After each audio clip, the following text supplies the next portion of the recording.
Guys, so today I wanted to go into John Herman Kampmann and his wife Caroline Bonnet. Forgive the voice. Our whole family has just been passing sickness around for about a month now. We're all so sick of it. Before I get started on John Kampmann, I wanted to briefly say, because my last video was the Mayflower video, and I wanted to say, in case you didn't notice, it is the 400-year anniversary of the Mayflower, of the landing of the Mayflower. Some nitwits up in Massachusetts spray painted graffiti all over the Plymouth Rock and some other stuff up there, but I'm sure they'll be able to get it off.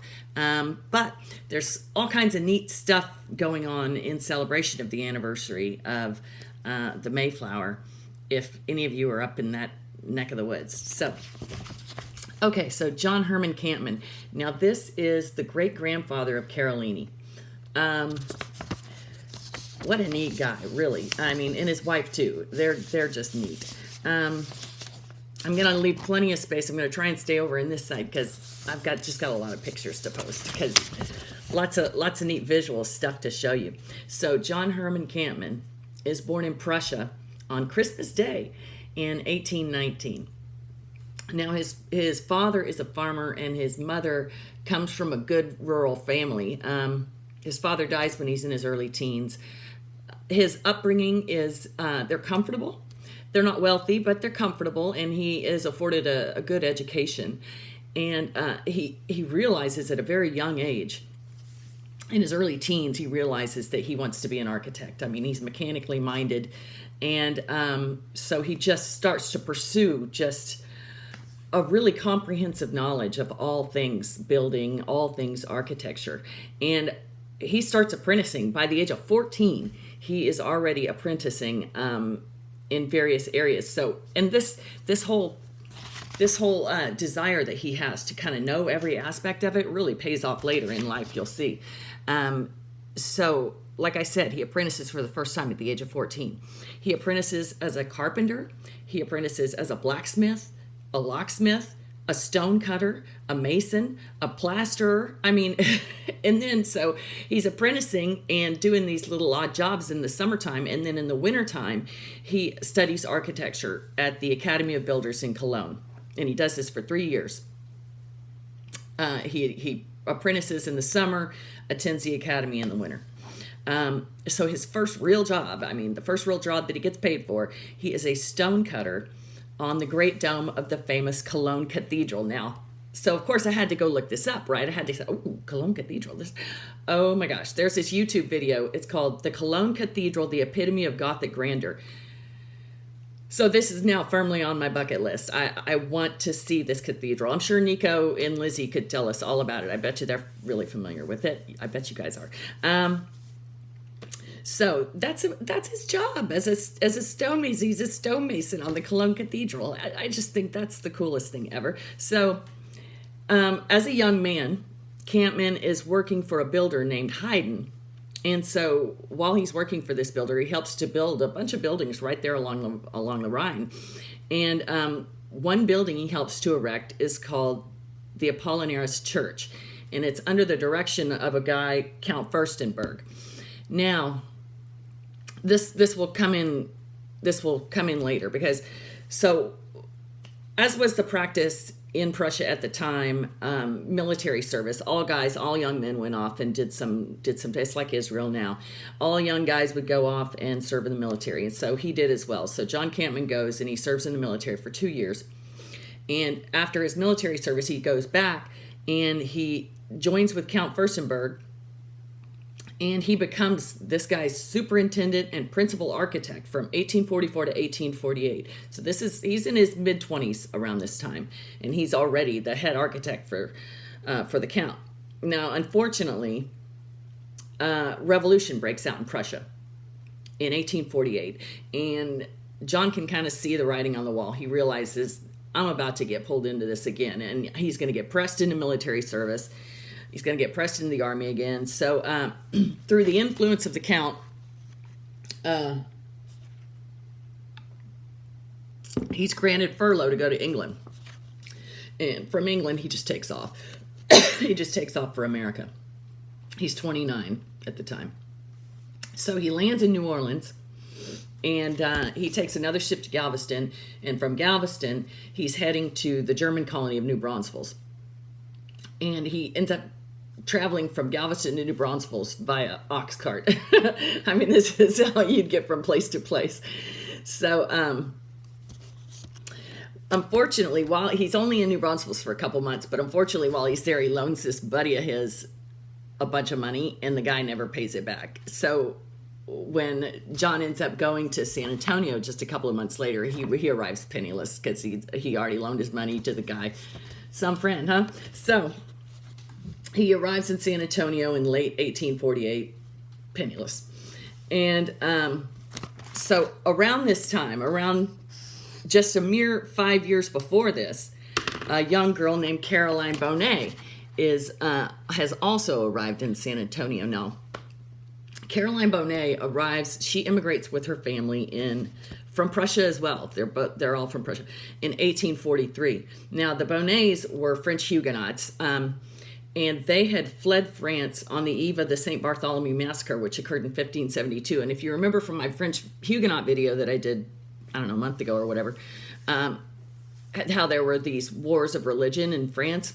Well, the Bonnets fled France during these wars of religion, and they were Huguenots and fled to Germany. So now it's 1843, and again, they're fleeing a war-torn Prussia and heading to America. So Caroline is 13 when her family arrives in San Antonio. And she has some great memories. I mean, she says that when they arrive in San Antonio, she recalls she and other family members pulling grass on what would be the future site of the Menger Hotel, which she would own, she and her husband would own. So she recalls so they pulled grass from this field in what would be the future site of the Menger Hotel, just so they could have a flat spot upon which to camp and sleep. At the time, San Antonio has less than 50 white families. It's almost all Mexicans. She recalls pulling bullets from the walls of the Alamo as a girl. Her family lived in an adobe hut, and whenever it rained, she said it was just like mud raining down. The roofs would leak, and she said it was just like mud raining down on you. She said dinner time sometimes would be interrupted by Indians coming in to raid the pantry of flour and sugar and other groceries. So it kind of gives you an idea of what life was like in San Antonio at the time. It was pretty rustic, and the skyline of San Antonio, not that there was one, but it's dominated by, the Alamo, so a Spanish mission look, and then adobe huts. I mean, it's none of what you would think of as San Antonio, even a short time later. So as I said, so that's Caroline, and she's 13 when she arrives, and she's there several years before John Kampmann shows up in 1848. Now, he arrives, like I said, he's penniless because he loaned his money to some friend of his in New Braunfels. But he's very skilled. We know this. He knows he's apprenticed, does all these things. So he finds work immediately as a stonemason. And within a year, because this guy, grass didn't grow under this guy. So within a year, he has opened a practice as an architect and a master builder. For a small while, he's in a partnership with a guy named John Fries, who's another early builder in San Antonio. But that doesn't last very long. It's pretty much he opens his own firm, and he has it for years. He quickly buys a stone quarry in San Antonio so he can cut, haul, and build in that local creamy white limestone that everything's built of. He does that, and he kind of gives all of his buildings. He builds commercial buildings, but he also builds private homes, nice private homes. I mean, not, these are nice private homes for individuals, wealthy individuals. And so the kind of skyline of San Antonio starts to turn from this Spanish Mexican adobe hut look to more of a European style through builders like Kampmann. So Kampmann and Caroline, John and Caroline marry in 1850. So she's 20 years old at the time, and he's 31. And they're a pretty young, popular couple in town, you know. Everybody knows them. In 1859, he builds the Menger Hotel. He is the builder for the Menger Hotel, which exists today, by the way. I'm sure most of you have stayed there. Many of you have stayed there. I would like to stay there one night. I've never stayed there. So he builds the Menger Hotel. And while he would later say he's proud of all his work, he says that he just loved the Menger Hotel. I mean, that he was most proud of it. And he would go back and buy it in 1881, and he would remodel it and manage it. And that Menger Hotel would stay in the Kampmann family until 1943 when they sold it. So a couple years after he builds the Menger Hotel, Civil War breaks out in America, and Texas is on the side of the Confederacy, as we know. So in 1861, John Kampmann joins the Confederate Army, and he raises a company of German troops, and he is the captain of these German troops. He would later be promoted to major, and he was always very proud of his military service and used his rank when identifying himself for the rest of his life. He was Major John Kampmann. So his group of Germans, soldiers, they would first serve in Camp Verde and then on frontier defenses, and then they're in Galveston for a while. And while he's in Galveston, he starts to suffer from rheumatism. And so they ask him if he would start a factory in LaGrange, manufacturing clothing for the Confederacy. Now, this guy can do anything. He just like whips this whole manufacturing operation up out of nothing. And so he is making coats, shoes, hats. He's like organizing supply trains in and out of LaGrange. And, he's in his mid-40s at this time. And so he does. They make clothing for the Confederacy. During the war, so while he's doing this in LaGrange, Caroline's back at home keeping the home fires burning. I mean, she's got children to raise, and so she's back at home. And there's a point at which, she tells this story, that there's a point at which Union troops come barge into her house and tell her that they're taking all this lumber that she has, which she knew they paid a lot of money for this lumber. And they just tell her they're taking it. They're appropriating it. The military is going to take it. And she tells them they're taking it over her dead body. So they leave, and they come back, and they have this nice letter from their superior. It's just really polite. And the commander's asking for only 50 feet of wood. So because they wrote this nice letter and everything, she gives them the 50 feet of wood, and they go on their way. But she was not going to let them have all of her lumber. After the war, John heads back to San Antonio, and, he continues building, but he never just is a builder or just an architect, So when he gets back to San Antonio, he opens a furniture factory. So remember, he already bought a stone quarry, like early on. He opens a furniture factory, and he makes blinds and sashes and doors and stuff like this. He brings the first steam engine to San Antonio for use in manufacturing. He introduces he's kind of high tech for his time. He introduces the first elevator and the first electric bell. He's involved in the founding of the first utility, which was called the San Antonio Gas Supply Company, and he's the president of that.